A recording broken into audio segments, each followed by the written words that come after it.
5. Just along from Rachel crying, we had Yvette Cooper, Home Secretary, looking like she'd sat on a wasp. No sign of Liz Kendall. 4. We're obviously on planet normal, but this is not normal. You know, it is not normal for a Prime Minister facing open revolt from his party. 3. I can't think of any decision our Prime Minister has made which has been for the benefit of the British people. 2. I don't see anyone on the front bench who passes the sort of sniff test as a grown-up. 1. We have liftoff. Welcome once again to Planet Normal, the Telegraph podcast with Allison Pearson. Hello. And me, Liam Halligan.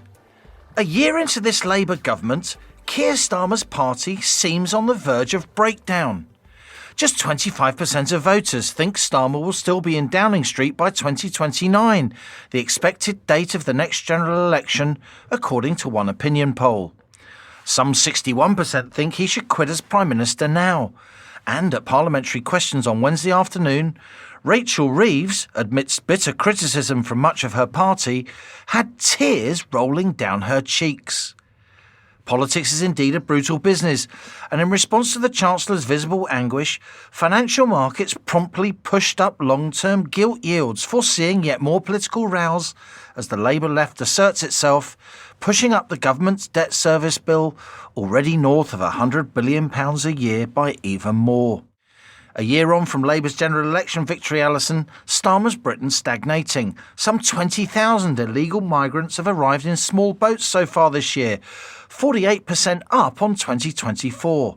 The government's beset with internal strife amidst declining public support. Tuesday night's House of Commons rebellion over welfare reform was truly chaotic, with the government capitulating utterly, to the point where very few welfare savings now seem possible, something else making financial markets nervous. And while Labour wants to kickstart growth, a more buoyant economy key to easing the public finances and providing more room for ministers to spend, the government's now robotic inclination to raise taxes risks compounding our woes, entrenching economic slowdown and weakening our public finances even more. Plenty to discuss, Allison.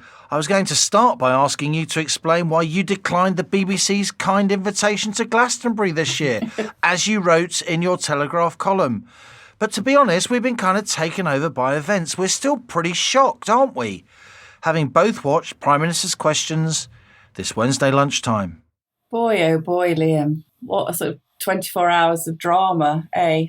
Let's just start with the image of Starmer standing up in the Commons to talk about sticky wicket, and then flanked by Labour's senior women. And as you said, there's Rachel Reeves to his left, his Chancellor, looked like she'd been up all night crying. She didn't have bags under her eyes. She had suitcases, valises, trunks under her eyes. She looked absolutely dreadful and wretched, and there has been some murmur of personal circumstances. I don't think any Chancellor of the Exchequer, male or female, should be crying in the House of Commons. It looks totally unprofessional and, as you say, designed to spook the markets and make our already wretched position even worse. Then we had, just along from Rachel crying, we had Yvette Cooper, Home Secretary, looking like she'd sat on a wasp. No sign of Liz Kendall, who was not long ago telling us that the moral and economic imperative of making this welfare reform, absolutely humiliated, as you said, Liam. And next to Keir on the other side, Angela Rayner, butter wouldn't melt, refusing to look at the Prime Minister, staring into the middle distance with a slightly cat about to get the cream look on her milky cheek. So absolutely astonishing. And we did think the dying days of the Conservatives were madness, didn't we, Liam? But this is a total car crash at every turn. So we've got a government of U-turns. We've just seen the mother of all U-turns.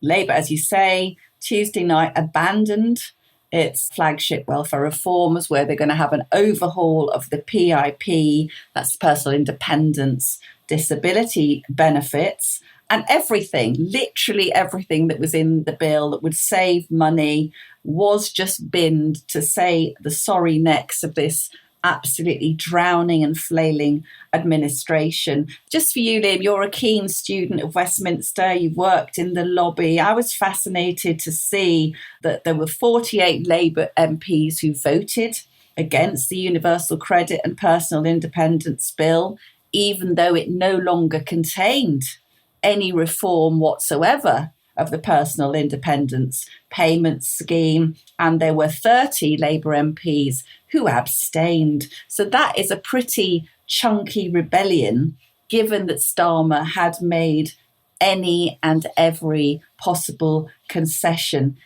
He's a dead man walking, isn't he, Liam? It just goes to show you the fact that those Labour MPs felt that they had to either vote against or abstain, even though the Labour leadership had completely and utterly capitulated to pretty much every desire that the rebels wanted. Yes. Even some of the rebels were saying, this is completely disorderly, this is completely chaotic, what are we voting for? Even the rebels were taken aback by the extent and the speed of the climb down, literally at the Commons dispatch box, on the second reading of a flagship bill. That's like just when you show it to MPs for the first time. Yeah. The first reading is when the bill is actually written by the Parliamentary draftsman. The second reading is when it sees light of day among MPs for the first time. For those MPs to feel, 70 plus MPs to feel that they had to defy their party, even though they were getting everything they wanted, that's only for one audience. That's the audience of party activists in their constituencies in order to mollify them because they are so angry at a Labour Prime Minister who they think is right-wing. This is the madness of a lot of the Labour Party in the country. They genuinely believe that Starmer isn't left-wing enough. This is a bloke that's pushed the tax take to a 70-year high. This is a bloke that's overseen Labour's first budget last October, where his Chancellor, and as I say, I have no idea why she was crying. If this is a personal, family, health-related issue, she should not be on the front bench or anywhere near it. No. And I say this as a member of the press. I can genuinely point to situations where the press has taken a compassionate view when there are situations of personal health or personal family issues, and they have not reported what's going on for those reasons. I can think of many instances, which obviously I'm not going to outline, where the Parliamentary Press Pack has been deliberately and assertedly humane in not reporting certain things, where certain individual MPs are clearly under personal and health-related pressure. If that was the case, in this instance, the Chancellor should not have been on the front bench. She should have explained. The fact that she is on the front bench, tears rolling down her cheeks, at a time when Britain's public finances are under closer scrutiny than they have ever been at any time in my adult life. And I've been a journalist in some pretty tumultuous fiscal and political times. It's just party management gone mad.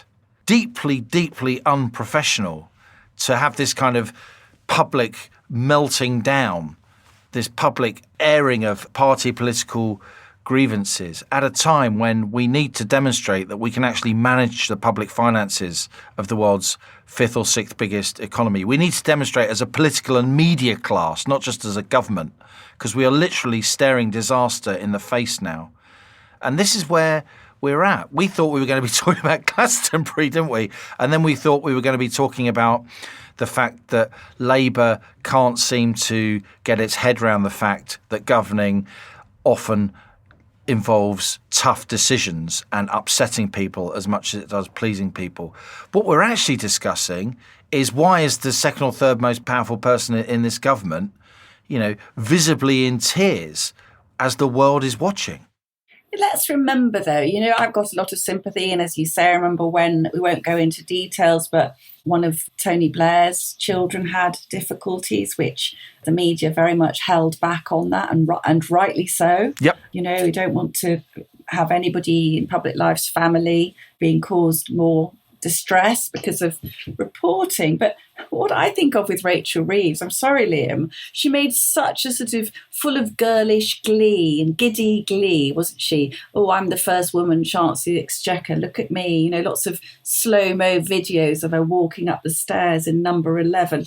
Absolutely ridiculous, totally unqualified. I'm a woman. I don't want any woman taking that powerful job if she's not up to it. And this woman, Rachel Reeves, is not up to it. As we've often said, looking on even watching some of the Labour MPs standing up to speak today, I mean, you know, you'd hesitate to give them a job on the checkout in Tesco. And can I just say, actually, I've met some very impressive men and women working on the checkout in our supermarkets, and I'd rather have them than these, you know, superannuated social workers now. So what we've got, I mean, someone made a joke, Liam, that we've now got power sharing at Westminster between Keir Starmer, the Prime Minister, and his far left backbenchers. It is a joke, but let's just look at what's going on here, because Britain is on course to have £100 billion welfare bill by the end of the decade, as Kemi Badenoch, who had a very, very good, I thought, PMQs today, was pointing out that about 23% of the working age population are on welfare.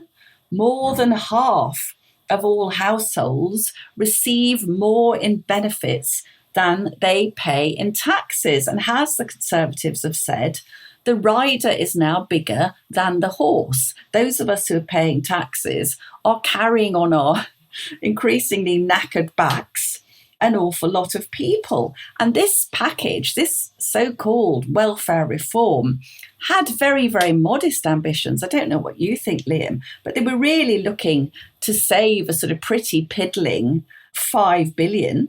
And on Tuesday night, when it scraped through in an absolutely pathetic form with apparently no savings at all. So we've now got a welfare reform bill which contains no welfare reform. So this is a matter of huge urgency for the country, not just to address this, Labour talked, didn't they, about £22 billion black hole. Well, they've certainly added to that now with no cuts in the welfare bill and the U-turn on the winter fuel allowance. So Rachel's in even deeper doo-doo than she was before. But we also have what I think is a really, really fundamental question for the country is since lockdown, thousands and thousands, if not millions, of younger working age people are signing on the sick with mental health difficulties. So you've got a government, haven't you? You know, let's just talk about this now. It's the first anniversary of a government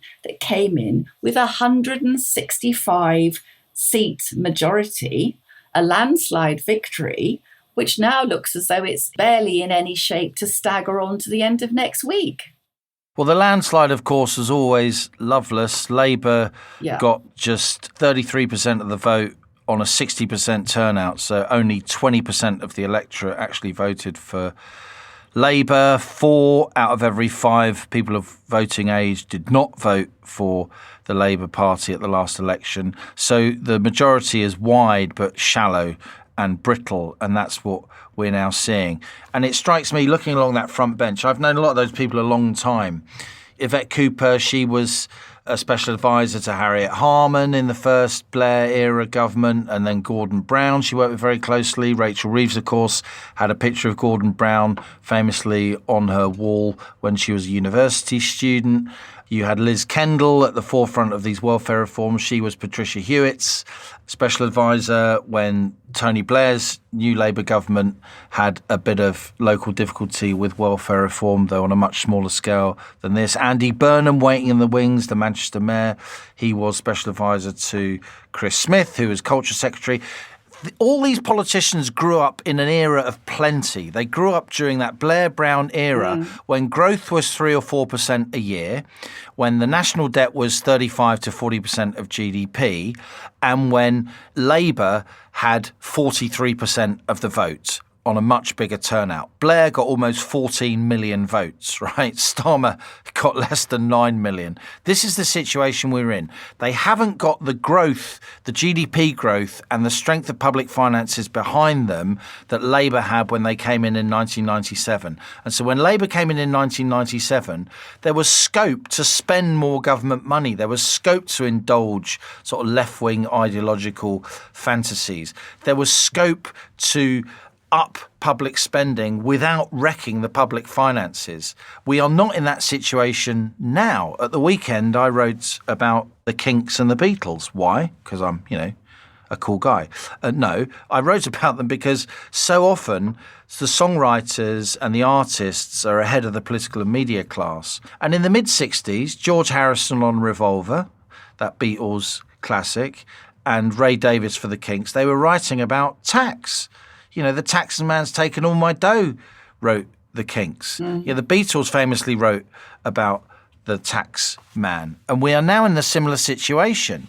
If you get too cold, I'll tax the heat. If you take a walk, I'll tax your feet, wrote George Harrison. Yeah. We're now in a situation where, as 60 or 70 odd years ago, the tax take is now a new post-war high. And in the mid-60s, when the Beatles and the Kinks wrote those songs, they didn't leave the UK like the Rolling Stones did for tax purposes. They stuck it out. But they did speak for the silent majority. They caught a national mood. You can't just keep putting taxes up because you will crush the economy. That's where we now are. And the Kinks and the Beatles spoke for the masses then, and I think they're increasingly speaking for the masses now. If somebody in a bobble hat outside a railway station with a clipboard says, "Oh, do you want more nice free stuff for ordinary people?" they're going to say, yeah, until you start saying to them, but that means we're going to have to put up your taxes, and that means the local businesses that you work for won't be able to take more people on, and that means that your employer might have to get rid of you because costs are so high.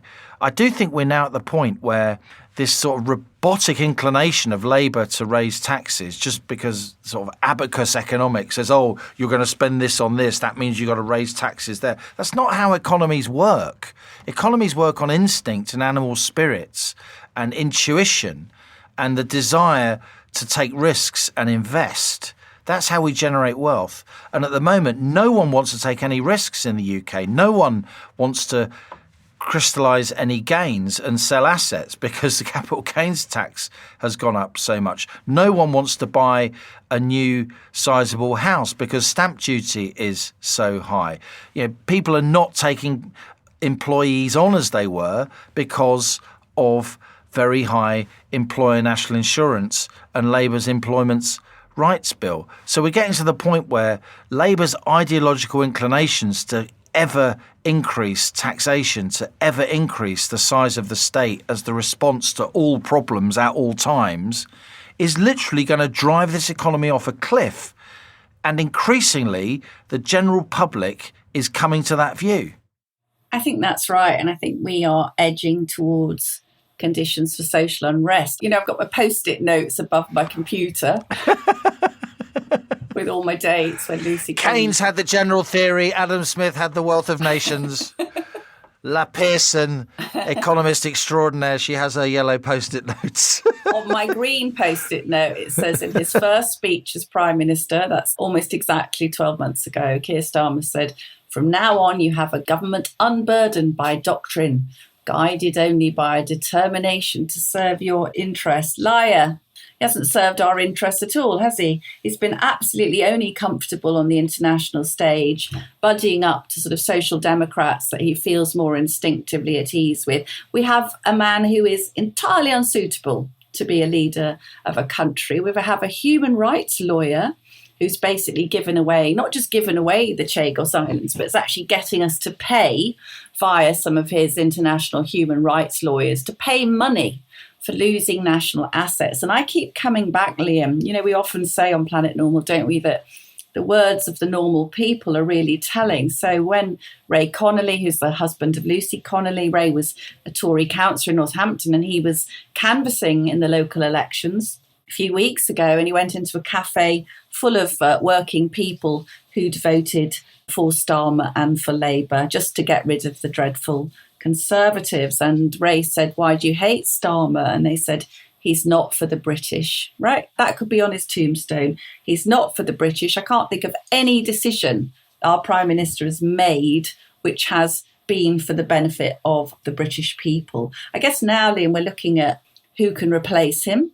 I just don't think this is tenable at all. As we've got people who are working, who I would say, we talked about this earlier this week, didn't we? Talking to people with normal families. The cost of living is absolutely horrendous. People can't afford anything. Plus that tax bill you mentioned is going up. And an additional 1,000 people are signing on every single day, right? And I did like some of the things of the people who were signing on for benefits. You know that you can have anxiety and you're eligible for a BMW as a motability vehicle. So goodness knows what Rachel Reeves is now eligible for on motability with her full nervous breakdown. But who can replace Starmer, Liam? And do you think that's inevitable now before the next election?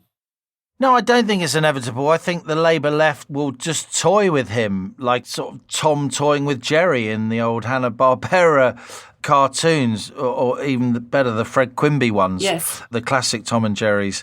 I think the left have got Starmer where they want him. They'd rather have a kind of Potemkin Prime Minister that they can control and he can take the blame while they pull the strings from the shadows, if you like. I genuinely believe this is a very dangerous situation now. I don't see anyone on the front bench who passes the sort of sniff test as a grown-up. And I'm thinking as a sort of investor here. I'm thinking as a financial markets person. Yeah. And again, I'm not being deliberately hectoring or bullying here. I'm just looking at the graphs. It's not on to act this way when your country is under such financial pressure. You've got to be precise and professional at all times, notwithstanding the inevitable political rows that there will be. But if your ability to manage a complex political situation is such that, you have the second or third most powerful person in the country in tears on primetime television, or certainly political primetime, the point of maximum political scrutiny of the week, then you clearly don't know what you're doing. And there will be a big cost to pay for that. And it's already, you can see it now. It's already adding hundreds of millions of pounds to our overall debt interest bill. Expensive tears. I think the Labour backbenchers need an economics lesson from Professor Halligan. Yeah, but they're not going to listen because I'm just going to be a hate figure because they don't agree with me. That obviously means there's something wrong with my values. Well, right? They're not going to say, oh, this bloke actually might know a little bit about economics. He's been knocking around advising governments around the world for many years. Well, when the IMF comes calling, because Reeves is really out of options now, everyone knows that tax rises will be coming in this autumn budget, and Kemi Badenoch taunted Reeves, saying that she was a human shield for Starmer. Liam, I wouldn't be at all surprised if Reeves stands down in the next few days, citing personal reasons. And we see Pact McFadden, who strikes me as being one of the only vaguely grown-up members of the Labour frontbench team. He was on the radio this morning trying to claim that they'd fix the economic fundamentals. He must know that's absolute nonsense. But looking at the scenes we saw today in the Commons, I don't really know how it lurches on. It just feels, I think we need a general election tomorrow. These people, as we've often discussed, haven't we? Starmer came to power with the Ming vase strategy, which was basically get elected at any cost and don't let them know what you're going to do. It strikes me now, it's obviously the media class who were dancing on the grave of Liz Truss at a time, as you pointed out, when things weren't even as bad as they are now. Will the media pile in and, give Starmer and Reeves the kicking they richly deserve? I don't know. No, the broadcasters will protect her, and the broadcasters will be tremendously po-faced about desiccated calculating machines like me pointing out, look at what's happened to the bond market. However carefully you do it, however much humanity, genuine humanity you show about, the health, the general well-being of the Chancellor and her family, you still got to point out this reality. So Pat McFadden's a very smart guy. I talked to a guest on Planet Normal We'll come to that in a moment about him. I've known him a long time. But, you know, he is to the left of Rachel Reeves. A big part of the tension in the Labour government at the moment is, on the one hand, you've got Morgan McSweeney, sort of Starmer's man in the shadows, his sort of chief of staff, who's more of a kind of, you know, traditional working class Labour thinker, if you like. You know, he wants to go chasing reform votes. He wants to get really tough on immigration. He will have concerns about this two-child benefit cap being eased. And yet Pat McFadden is more likely to argue against chasing reform-minded voters. So there's a definite and significant tension there. But it's not like Pat McFadden coming in, for all his, you know, urbane skill and his, you know, purring tones, and, you know, he's a gifted communicator. But it's not like he's going to come in as some kind of more fiscally prudent alternative to Reeves. On the contrary, he's going to be more into big spending government. He's much more of a brown eye even than I would say Reeves is in that sense. You know, she is there as the standard bearer, such as it is. It's a very war-torn, battered standard flag. Yeah. She's there as the standard bearer for fiscal prudence. And if she's out on her ear, then the markets are going to get even more worried. You know, contingent on who comes in. But I don't see any figure in the Labour movement who, at this point, could inspire confidence. Because, as I've said, since this party came into power, there's no one at the top of government who has any track record in financial markets whatsoever. Just no one. Unlike during the Brown-Blair era, when there were serious people at the top of government who had genuinely, you know, done serious things in financial markets and who genuinely had the respect of global investors. But there's no one there like that because, you know, Starmer and co have ideologically excluded them from the outset. So now when you need credible people, guess what? They're not there. But I think this whole situation has revealed the utter vacuousness of so many who aspire to power. What's Starmer doing? As we know, he became Prime Minister by default. And it did make me laugh, Liam, because obviously in the run-up to the anniversary, various Labour fanboys in some of the posh papers have been trying to write these humanising profiles of Keir Starmer to sort of say, oh, he's not as robotic and dreadful as everybody thinks he is. But, you know, no matter how skillful the profile writer, you're talking to your co-pilot who was once sent by the editor of the Daily Mail to show the human side of Gordon Brown. So that was yes, Allison, can you humanise Vladimir Putin? Yeah, of course I will.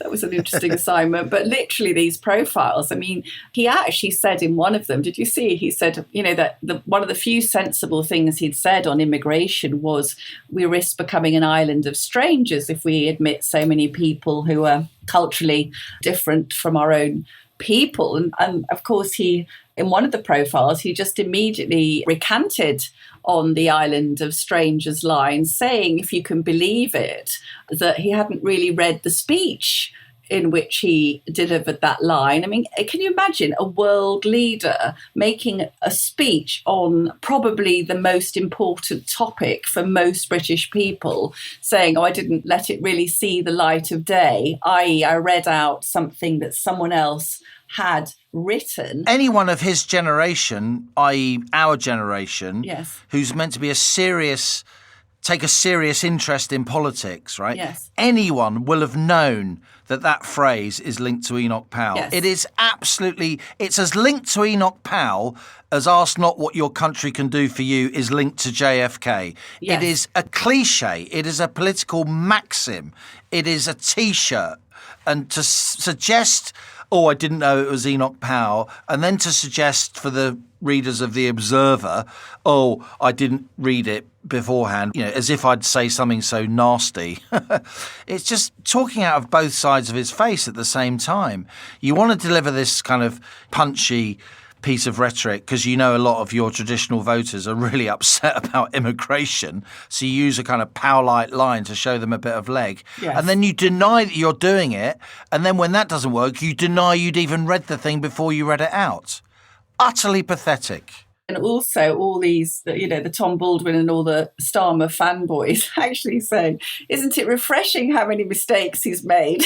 Because Because, of course, we always want leaders who are just thrashing around cluelessly. I literally was saying, it's always good to own up to your mistakes. I mean, there aren't any successes to own up to, Liam. I don't know, what you feel. I just feel we are spiralling out of control. It really worries me that the country feels like it's ungovernable. I mean, everywhere we look, from the health service to the economy, things feel pretty desperate. I don't know, am I being too dark, do you think? I must say, I think it's incredible just how grown up the British public's being at the moment when faced with such a dire lack of any kind of political or intellectual leadership. I think the country as a whole, notwithstanding the outbreaks of anguish and protest and turmoil and even violence that we have seen, not to diminish them for 1 second, but in the grand scheme of things, faced with the sort of endless provocation of incompetence that we're seeing, the general public has actually held it together pretty well, I think. And I think most people are just trying to get on with their lives and trying to make ends meet, though there is a great deal of fear. I've been speaking to lots of companies lately about the political situation. A huge amount of investments are on hold. A huge amount of business leaders are keeping their powder bone dry at the moment, hanging on to cash, not extending credit, because they are very worried about. I mean, literally, one of the major bond traders in this country has just WhatsApped me, Liam, gilt's getting absolutely smoked. My hedge fund buddy's now seriously worried. Right? This is a person who manages billions of pounds of assets. This is getting beyond political parlour games. This is now getting quite serious. And yet I don't just want to spread woe. I am worried about what the Labour government's doing. But then where is the centre-right in British politics? The centre-right that's meant to come in and clean up, when the children have had their way.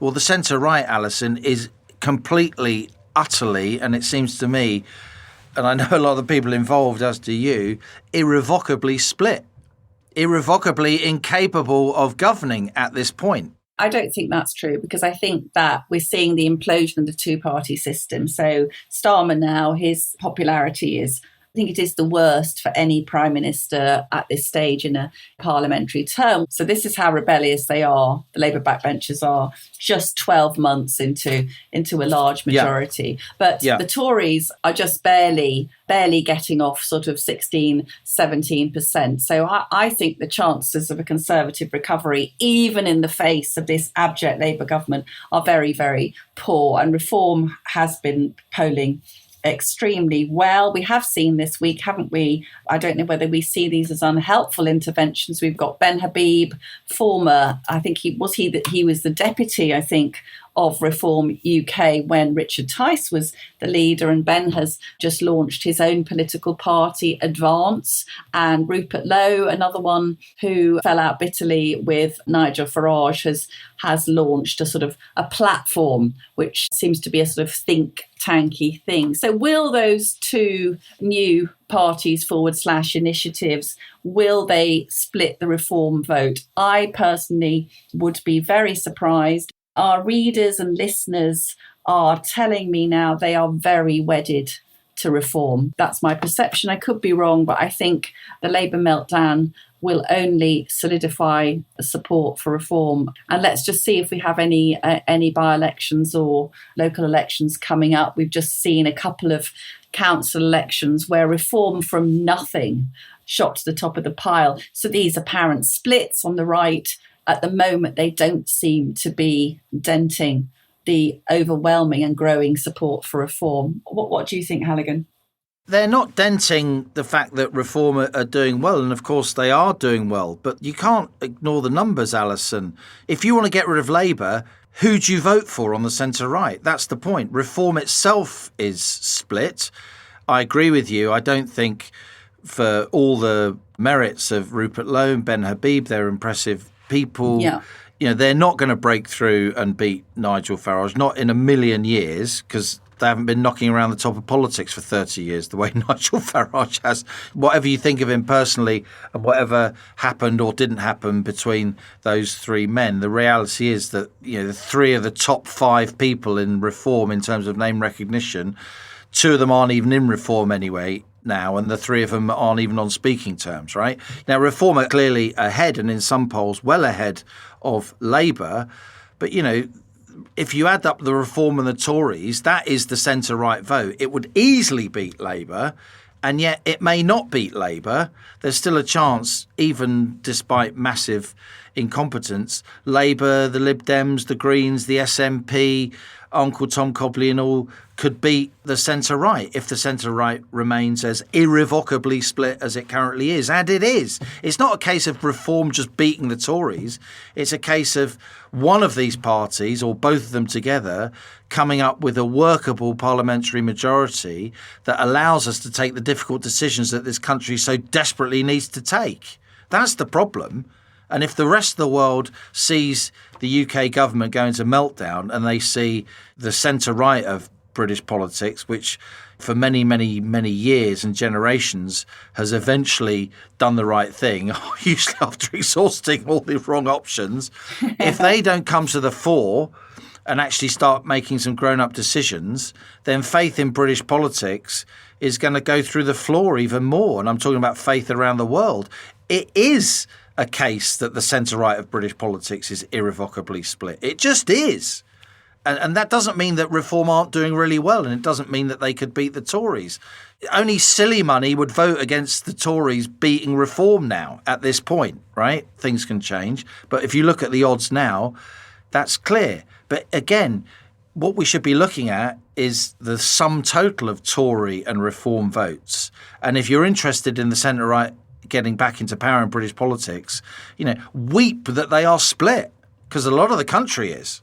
Yes, but I would say, coming back to our old theme, that a lot of the Conservative Party MPs are not centre-right. And that is the fundamental problem which Kemi Badenoch has, is a lot of her MPs would be more comfortable. The whole Cameron A-list, it all dates back to that, Liam, parachuting in, a bunch of Carolines, really, not all of them bad, but many of them totally not, would absolutely despise Nigel Farage or Richard Tice. So I would say that most of my Telegraph readers now are very, very firmly Conservatives, and they don't consider much of Kemi Badenoch's party to have anything to do with Conservative values now. And that's the issue. The issue is not whether Reform and the Conservatives can find common cause. It's whether the Conservatives will split into people who are prepared to be more right-wing and the people that really she needs to politely tip overboard, as Thatcher did when she managed to get rid of lots of the wets in her cabinet. And people now are openly saying that Kemi Badenoch will not be the Conservative leader after the May the 7th elections next year, if indeed she survives beyond the October Conservative Party conference. And I don't think that's because she's doing badly, Liam. In fact, I think she's significantly upped her game. She was extremely good and authoritative, taking Starmer to task today at the dispatch box. She was really on very, very good form. It's not her. It's the party, stupid.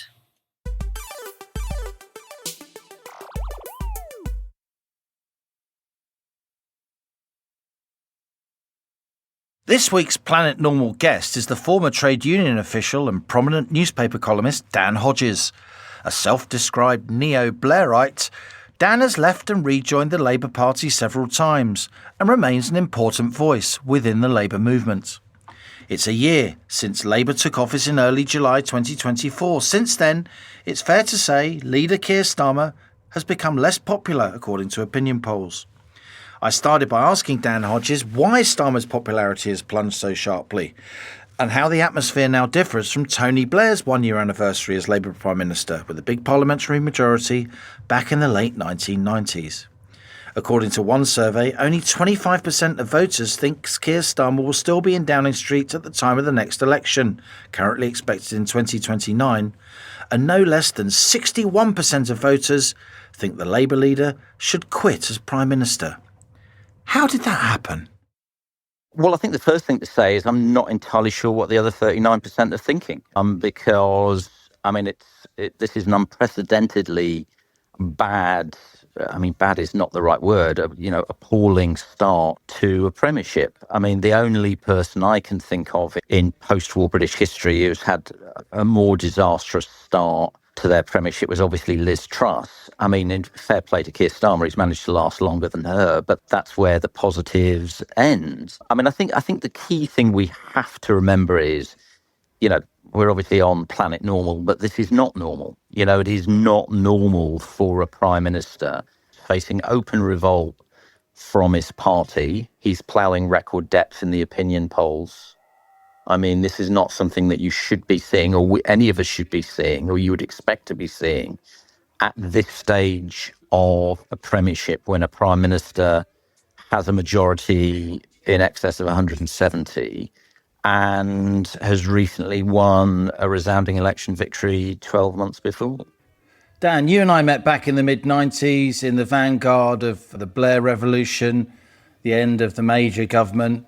After years of Tory rule, Tony Blair came in, similar majority, 160, 170 odd in the House of Commons.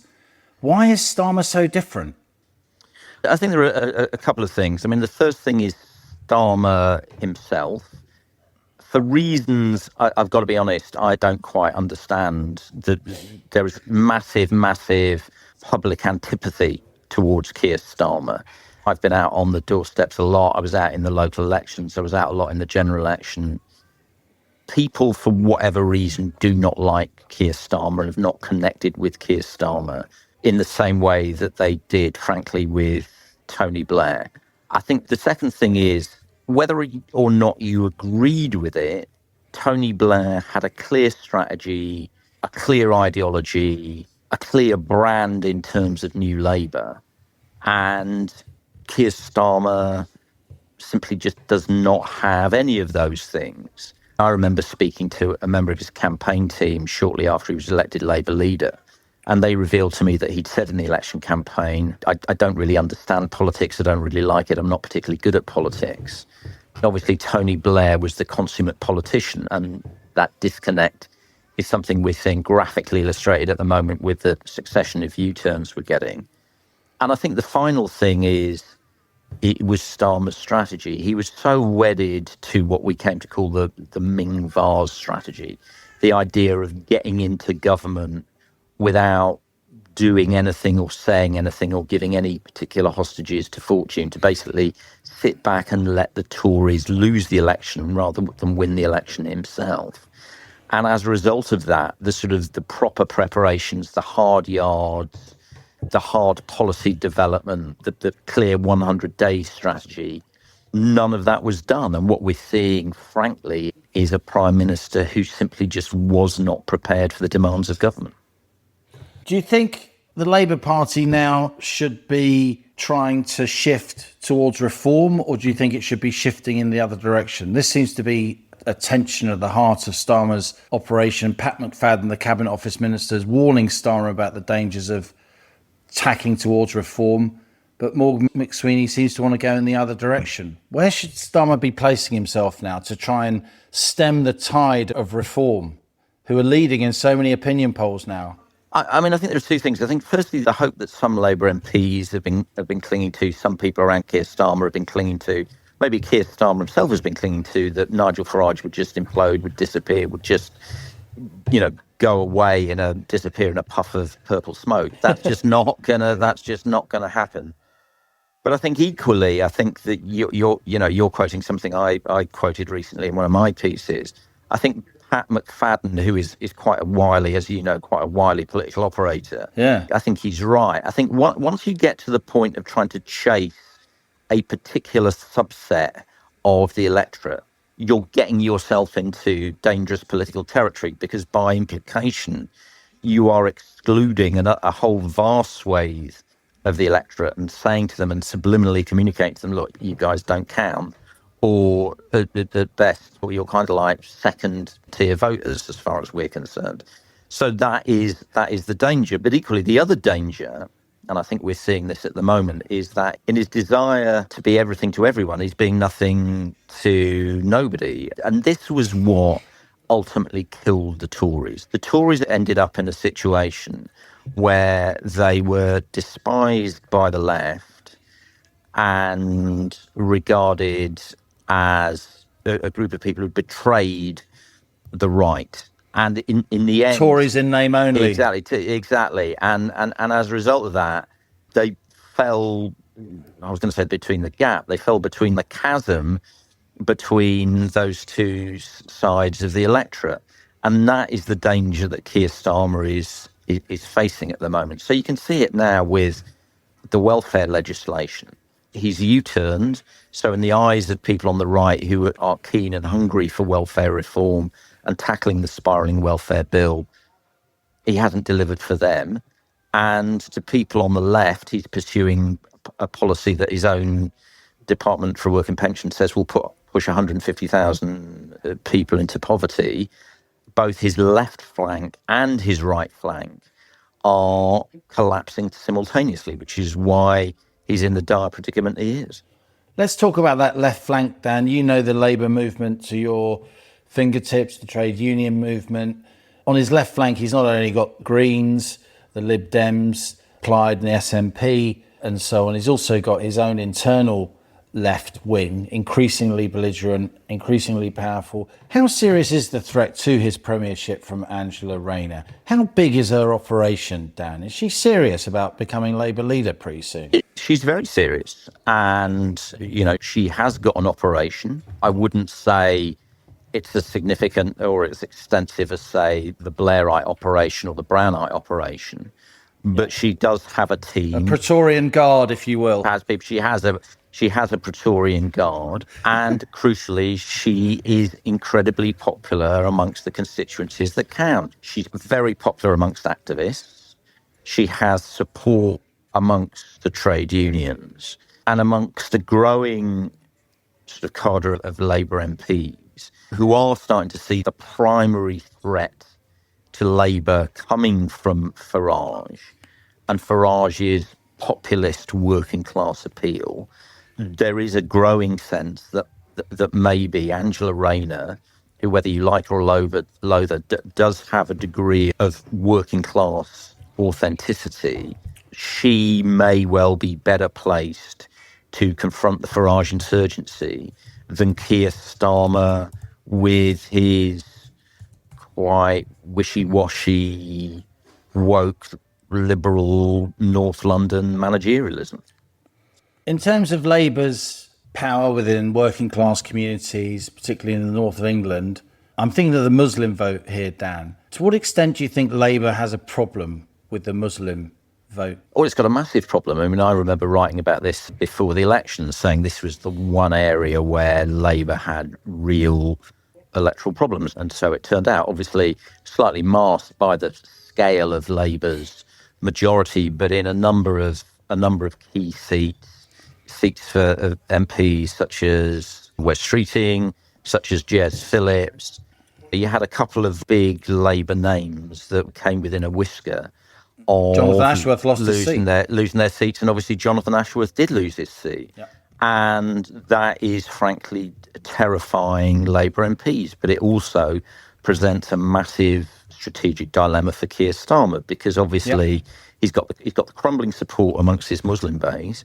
He's also got the crumbling support amongst his white working class base.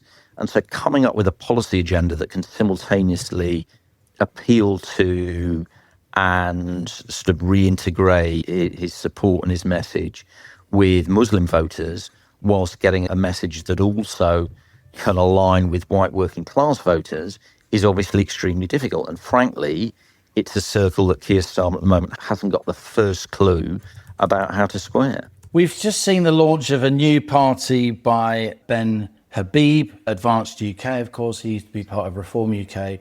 Could we see a new party on the left, Dan? Talk of Jeremy Corbyn launching some kind of splinter group? Is that serious? I don't think it is. I mean, obviously, I'm going to be completely honest. Nothing on the left would ever surprise me. But I've got to be honest. I mean, I think there is a sense amongst that section of the hard left of the Labour Party that still sort of remain broadly aligned with the Labour Party, that there is a sense that they don't want Jeremy Corbyn or anything to be done that will give Keir Starmer the excuse to finally and permanently purge them from the party. They don't want Jeremy Corbyn to give Keir Starmer the stick to beat them with. And if you remember, I mean, part of Labour history that has been slightly misinterpreted, Keir Starmer never wanted to kick Jeremy Corbyn out of the Labour Party himself.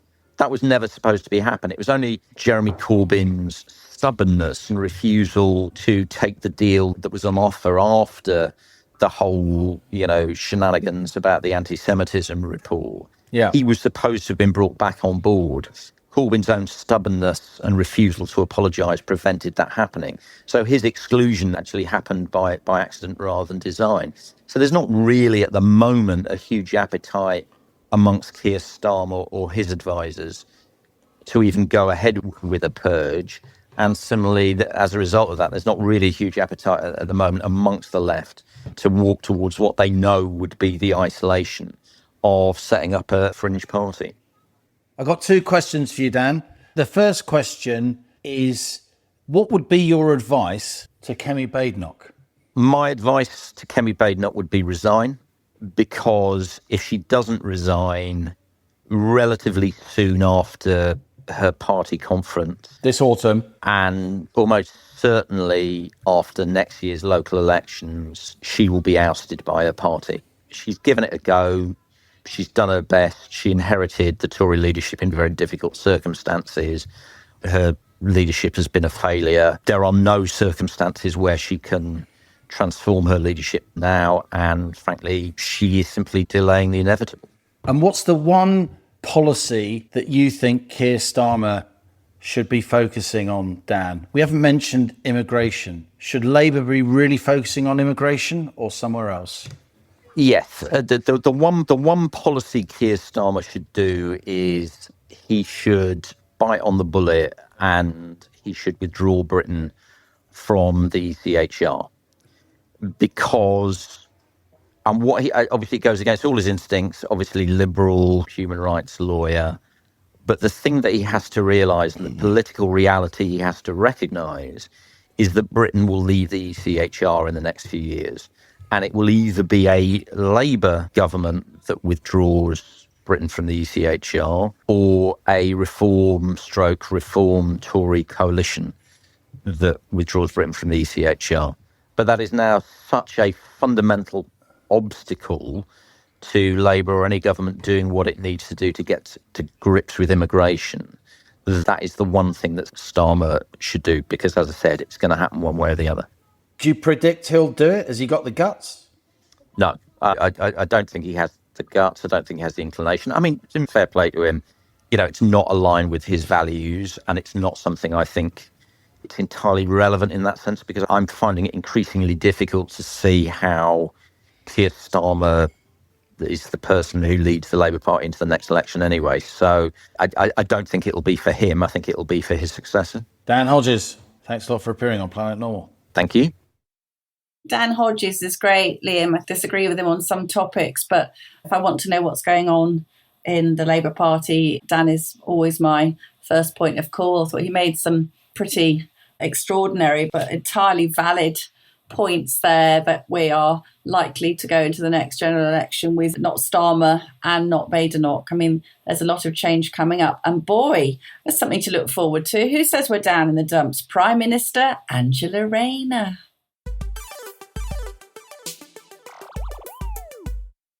Now on to our listener emails. Your messages sent to planetnormal@telegraph.co.uk. Please keep them coming. We learn so much from you, the citizens of Planet Normal. Okay, first email, Allison, is making up for the fact that you didn't speak about Glastonbury at the top of this Planet Normal, even though it's the subject of your Weekly Telegraph column, link in the show notes to this episode. And this is from Francesca, not her real name. Regarding the BBC Glastonbury coverage, writes Francesca, not her real name, I used to work with a guy at Radio 1 who's now very senior. She says, basically, he has a lot of control of events on the ground at Glastonbury. He's as far left as they come. Corbyn supporter, Tory hater. His Facebook posts tell you exactly who and what he supports. I'm shocked he's allowed to say those things as a BBC employee. Suffice to say, he's the tip of the iceberg. Almost everyone I know at the BBC is openly a lefty and would have approved of the anti-Semitic chants at Glastonbury. Tim Davie is incompetent, says Francesca, not her real name. Tim Davie, of course, is the Director General of the BBC. But the people that work for him are the ones driving this nasty agenda. And this is from Peter. Dear Allison and Liam, someday Lucy's nightmare will come to the end. Of course, Peter's talking to Lucy Connolly, who got 31 months in jail for a tweet she quickly deleted. And of course, we had artists on stage at Glastonbury saying things which many will find far more incendiary, far more insulting, far more dangerous, and nothing seemingly is happening to them. Dear Allison and Liam, says Peter, someday Lucy's nightmare will come to an end. Of course, the mother, Lucy Connolly, is still in prison. No doubt her release will be hedged in by non-disclosure threats, says Peter. Nevertheless, it's up to you two to write a book about this scandal to ensure that it can never happen again. Looking forward to the next launch of the rocket. Yours, I, Peter. And this is from Diane. Thousands like me, says Diane, support your campaign to help Lucy Connolly. That's your campaign, Alison, that you've spearheaded so bravely, and to continue to expose her ridiculous and hypocritical sentence. How is it that Bob Vylan, one of the artists at Glastonbury, can spout his disgraceful rhetoric and all our weak Prime Minister can do is criticise him? Where is the justice? Where are the handcuffs for Vylan? Hopefully you can use your influence to highlight this, says Diane. And of course, the singer in question, Bob Vylan, denies all wrongdoing. I think that was something that struck a lot of people very forcefully, Liam, was seeing these calls from the stage at Glastonbury for deaths to the IDF, which, as people know, doesn't just mean soldiers. I think the majority of people who live in Israel have been in the IDF. Everybody has to volunteer. So it's basically calling for deaths to the Jews. And it did shock people. And I think it's worth saying, Liam, that this two-tier justice, because Lucy Connolly herself, I'm in touch with her via her husband Ray in prison, and Ray said Lucy had said, why are people allowed to say that kind of thing at a music festival without any consequences, but I'm here in jail for 31 months, although Lucy, being Lucy, did say that she didn't think anybody should be in jail for gobbing off, her phrase, but I think I agree with that. We have to defend free speech. But when a line's being crossed, we have to ask why people expressing certain sentiments don't seem to have the full force of the law cracking down on them, as Sir Keir Starmer demanded happened to people like Lucy Connolly after the Southport massacre. This is from Simon. Dear Alison and Liam, I can't thank you enough for the weekly dose of sanity that is Planet Normal. I'm an avid listener. In a world which seems inexorably to be sliding into a dystopian Orwellian nightmare, you provide a refuge of reason and hope for those of us who would otherwise despair, aka the silent majority. I'm very glad you think that, Simon. I think we're both sloshing around in the pit of despond this week. Anyway, Simon says, 1 year in office and the wheels are coming off for Labour, notwithstanding their massive and undeserved majority. The Prime Minister seems to be making decisions to protect his party's flanks, be it the reverse on winter fuel and other tax-related matters, the decision to hold an inquiry into the rape gang scandal. The list goes on. All the while diminishing Britain's standing on the world stage. Chagos, anyone, says Simon. After last night's welfare bill debacle, his authority is gone. He's Lino, leader in name only. At the same time, we have fellow Brits protesting with impunity on the streets on a weekly basis in favour of murderous foreign groups and against a steadfast ally. I gnash my teeth in despair. All of this, says Simon, made me think of Sir Keir Starmer's first speech as Prime Minister on the steps of Number 10 last year. I watched it live after staying up all night, watching the horror show of the election results, and I remember guffawing through my misery as he spoke. To give him his due, the Prime Minister was, I think, trying to sound statesmanlike. Given his pivot from avowed Corbynite to centrist, I had to laugh. He said, but whether you voted Labour or not, in fact, especially if you did not, I say to you directly, my government will serve you. Politics can be a force for good. We will show that. And that is how we will govern. Country first, party second. Well, epic fail on all counts, says Simon. Country first, party second fail. Government unburdened by doctrine. Keir, we're all feeling the effects of Rachel from Accounts' doctrinaire budget. And let's not forget that the Red Queen has a whoppingly doctrine-driven employment bill, that's Angela's bill, which Joanne Cash spoke so well about last week, waiting in the parliamentary wings. Fail, says Simon. Serve our interests, unless one is from Mauritius or is a trade union member. Fail. Restore service and respect to politics. Chortle. No freebies here. Fail. End the era of noisy performance. Fail. Too many examples to list, says Simon. But Starmer's far-right bandwagon comments about the grooming gangs inquiry is prime among them. Tread more lightly on our lives. What a joke. Fail. Unite our country. Fail. I laughed then, says Simon. I'm not laughing now. I do wonder how those Conservative voters who stayed at home on 4th of July 2024 are feeling, and if those sensible centrists who voted Labour are feeling any buyer's remorse. Don't get me wrong, says Simon. I understand the reluctance to vote for the former Conservative in name-only government, but still, to vote for undefined change. What on earth did people expect? Look at how Starmer reneged on all his pledges that he made to be elected leader of his party. Very well said, Simon. And finally, this is from Bob the Bard. He strikes again. We have a couple of weeks off from Bob, and then he comes rushing back with another winner. This guy's won so many Planet Normal mugs, he literally signs himself former mug winner, i.e. don't send me another mug, guys. Dear Planet Normal, what do you call a Prime Minister who blindly reads out what's on the screen in front of him and then quickly changes tune, asks Bob. You call him Karaoke Keir. Thanks again for Planet Normal. Actually, no, scrub that. I deeply regret everything I've just said. Regards, Bob. In honour of our Prime Minister. So here he is, Karaoke Keir. Watch me as I make a speech I haven't even read. Singing other people's tunes, no thoughts inside my head. I'll blindly read out any words that happen to appear. I'm just a big performance. I'm Karaoke Keir. Just let me have the microphone, sit back and see me croon. And if the crowd don't like it, then I'll quickly change my tune. Behold, a brand new policy. Now watch it disappear. I must play to the gallery. I'm Karaoke Keir.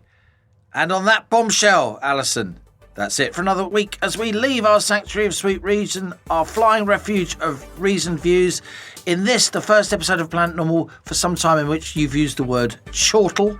I highly approve of that. Email of the week, it's my turn, and I think email of the week should go to Francesca, formerly of the BBC, not her real name. So Francesca, send us an email to planetnormal@telegraph.co.uk, put mug winner in the subject heading and give us your postal address, and we will send you a rare as rocking horse poo Planet Normal mug, and you'll be able to hide it when your ex-BBC mates come round to see you. You can put it inside a brown paper bag and drink your tea out of it without disclosing that you are indeed a Planet Normal fan. We'll know the progressive consensus has been rooted out from our institutions, Liam, when forests of Planet Normal mugs are found inside Broadcasting House. One mug at a time. One mug at a time. Take Britain back, one Planet Normal mug at a time. If you enjoy Planet Normal, please do subscribe to this podcast, leave us a rating and a review on Spotify, and just generally spread the word, because we all need to keep each other cheerful in these interesting times. And as we speed away from our beloved Planet Normal, the madness of planet Earth comes back into view. Thanks as ever to our producers Cass Ho, James Hodgson, Louisa Wells. Stay safe and in touch with us and with each other. Until next week, it's goodbye from me. And it's goodbye from him.